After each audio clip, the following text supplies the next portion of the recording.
Okay. Thank you, Chairman. It's a great honor for me to have a talk here today. Don't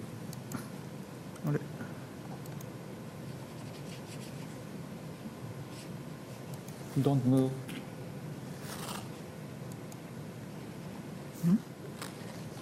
Oh. The phone? Yes. I'm sorry. I have nothing to declare. Today, I will talk about the management of large pigment epithelial detachment associated with PCV. PCV is a unique form of colloidal neovascularization and is characterized by a branching vascular network and polypoidal region. PCV is more common in Asian populations than in Caucasians.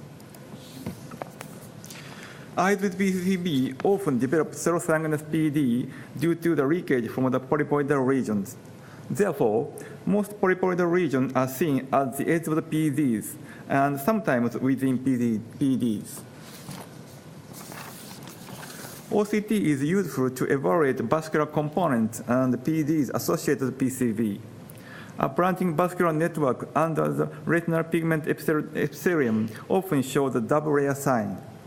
Polypoidal regions are often seen as the edge of PED and sometimes detached from the Bruch's membrane, adhering to the inner surface of the RPE. The illustration shows the development of PED in PCB. A branching vascular network that infiltrates in the Bruch's membrane terminates in the polypoidal region. When the exudate from the polypoidal region increases, the fluid accumulates in the Bruch's membrane, resulting in the serous PED. When the exudate from the polypoidal region further increases, fluid infiltrates under the polypoidal regions.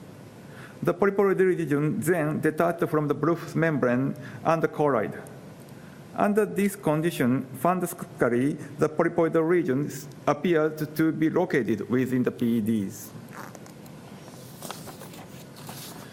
As this slide shows, PCV sometimes causes major hemorrhagic complications and leads to the serious visual loss. Another serious complication of PCV is an RP tear. This slide shows the spontaneous development of RP tears. The lower large PED spontaneously progressed to an RP tear. The upper large PED shows niveau formations. This can also cause an RP tear. Anti-VEGF therapy is a standard treatment for subfoveal PCV.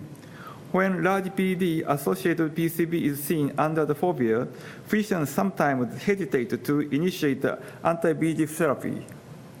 As this slide shows, after the injection of the anti-VEGF agent, large PED may develop an RP tear. Once a subfoveal RP tear occurs, a recovery of visual acuity cannot be expected. The incidence of RP tears in AMD is still unclear. With analysis of patients in ANCHOR, MARINA, and peer studies, Cunningham and Coker reported the incidence of RP tears after IVR. A rate of RP tear was 1.8% with IVR group and 1.6% in control group. 76% of RP tear of IVR patients were identified within 3 months of initiating treatment. Most RP tears develop soon after the initiation of the treatment. It has been thought that RP tear occurs more frequently in PCB than in typical AMD.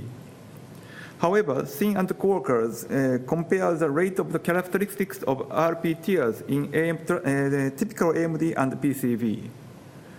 RP tear developed in 18 eyes in typical AMD group and only 2 eyes with PCV. Most RP tears in typical AMD group had fibrovascular PED with contractile neovascular tissue under the surface of the RP at baseline. 2 eyes of RP tears in PCB showed large hemorrhagic PED before presenting with RP tears. The author concluded that RP tears after IVR were less common in PCB than in typical AMD. why an RP tear was less common in eyes of PED associated in PCB. In typical AMD, CNV is often seen at the edge of PED, forming a notch sign. In PCB, polypoidal regions are often seen within PED. The illustration shows the development of RP microrips or tears in PED-associated PCB and typical AMD. In eyes of typical AMD, as the intra-PED pressure increases, it causes tangential traction of the RP toward the anchored side. When the exudate from the CNV further increases, tangent traction on the RP and the hydraulic pressure produce the RP tear at the opposite side of the PED. In eyes of PCB, when the exudate from the polypoidal region increases, the region can detach from the Bruch's membrane, resulting in the reduction of the tractional force on the RPE. The RP microrip from the margin of the PED and contribute to the reduction of the intra-PED pressures. How do you manage the large PED associated with PCB? This patient with a large PED associated PCB was initially treated with 39 IVRs. In spite of the injection, the PED increased in size. After the anti-VEGF agent was switched to Eylea, PED regressed. Eylea may be more effective for the large PED associated PCB.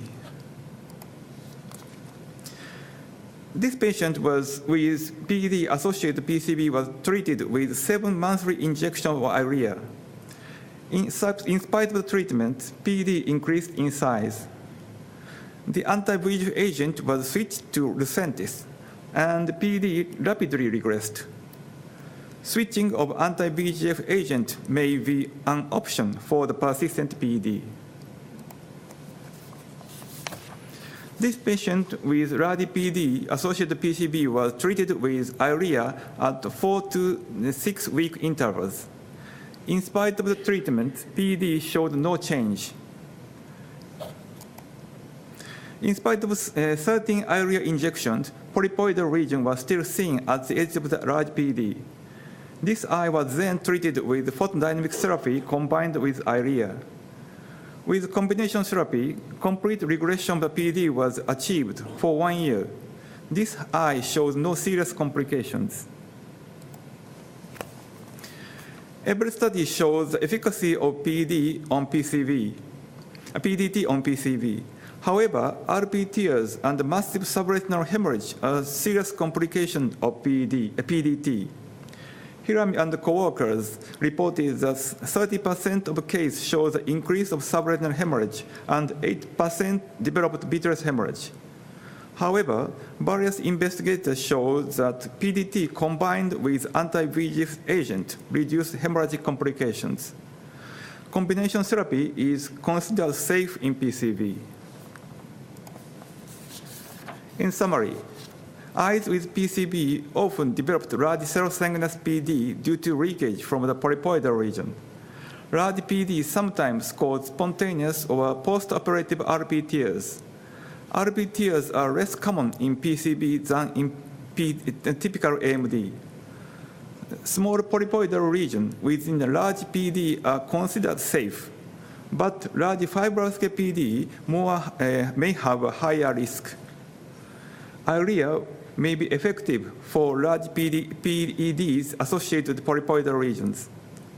For refractory cases, PDT combined with anti-VEGF agent may be safe and effective. Thank you for your attention. Thank you, Dr. Tsujikawa, for this very clear answer. Are there questions for Dr. Tsujikawa?